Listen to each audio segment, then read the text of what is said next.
रोहित पवार यांनी मुंबई पोलीस आयुक्तांची भेट घेतलेली आहे। सीजेपीच्या आंदोलनातील विद्यार्थ्यांवरील गुन्हे मागे घेण्याची रोहित पवार यांची आयुक्तांकडे मागणी आहे। सीपी और डीजी से आपकी मुलाकात हुई, इस संदर्भ में उनकी तरफ से क्या आश्वासन दिया गया? वो पॉजिटिव है ये, क्योंकि हम भी बच्चों के जो लीडर्स है, जो स्टूडेंट विंग के अलग अलग पक्ष होते हैं या संगठन, उनके लीडर्स को वहाँ पे लेके गए थे। उन्होंने ही वहाँ पे सब बातचीत की, उन्होंने बच्चों की बात वहाँ पे प्रस्तुत की और वो बात समझ के उन्होंने बोला कि हम संवेदनशील रहेंगे, इसके आगे कोई भी बच्चे को वहाँ पे तकलीफ नहीं होगी, ऐसे उन्होंने वहाँ पे शब्द दिया। आहे नांदेड जिल्हा मध्यवर्ती सहकारी बँक निवडणुकीचा निकाल जाहीर झालाय। 23 संचालक पदांपैकी 11 संचालक बिनविरोध निवडून आलेले आहेत। उरलेल्या 12 जागांपैकी 10 जागांवरती शेतकरी विकास पॅनलचा विजय झालेला आहे।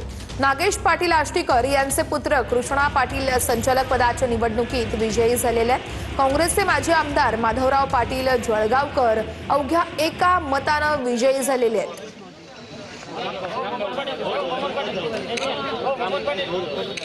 बघूयात पुढची बातमी।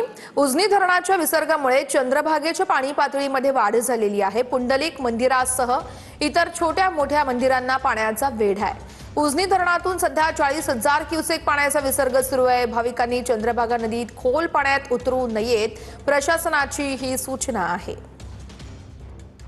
उजनी धरणाच्या पाणलोट क्षेत्रात पडत असलेल्या दमदार पावसामुळे उजनी धरणातून काल संध्याकाळी 15,000 क्युसेक तर रात्रीच्याला जवळपास 40,000 क्युसेक आता एकूण 60,000 क्युसेकचा विसर्ग खरं तर या भीमा नदी पात्रात सोडण्यात आलेला आहे। त्यामुळे आपण जर बघितलं तर भीमा नदीला पंढरपुरात चंद्रभागा नदी म्हणून देखील संबोधलं जातं। याच चंद्रभागा नदीच्या पाण्याच्या पातळीमध्ये प्रचंड अशी वाढ झालेली आपल्याला पाहायला मिळते। अजूनही 4 ते 5 दिवस करता पावसाचा मोठा इशारा दिलेला आहे, त्यामुळे ह्या पाण्याच्या पातळीमध्ये प्रचंड वाढ होण्याची देखील शक्यता वर्तवली जात आहे।